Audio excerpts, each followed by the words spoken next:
আগে আমি তোমাদেরকে দেখিয়েছিলাম পদ্ম, না না জল পদ্ম নয়, এখানে হচ্ছে থল পদ্ম।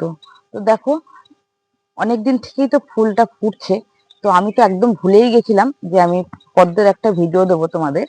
তো দেখো তোমরা অনেকেই বলো যে অনেকেই বলো তো তোমরা যে টবে ফুল গাছ হয় না, পদ্ম গাছ হয় না।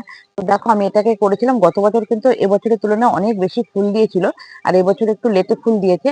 কারণ হচ্ছে কি আমি খুবই অযত্ন করেছি, এত গাছের মধ্যে সব গাছের তো পরিচর্যা করা আমার পক্ষে সম্ভব হয়ে ওঠে না।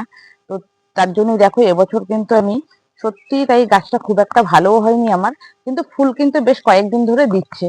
তো দেখো আর গাছে দেখো অনেক কুড়িও আছে, আবার নতুন করে কুড়িও আসছে প্রতিদিন, দুটো তিনটে, আজকে একটা ফুটেছে।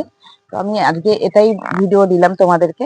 আর দেখো গাছে কত নোংরা হয়েছে, ঘাস পাতা, যেহেতু আমি জমির মাটি ব্যবহার করি তাই আমার গাছের টবের গাছে খুব পরিমাণে ঘাস পাতা হয়েছে, আর এগুলোকে আমার তো পরিষ্কার করতেই হয়। তো বেশ কিছুদিন ধরে আমি পরিষ্কার করে দিইনি, আজকে একটু পরিষ্কার করে দিচ্ছি।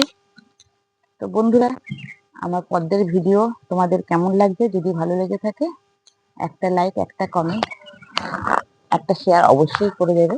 দেখা হবে পরের ভিডিওতে। আজ এই পর্যন্তই, টাটা।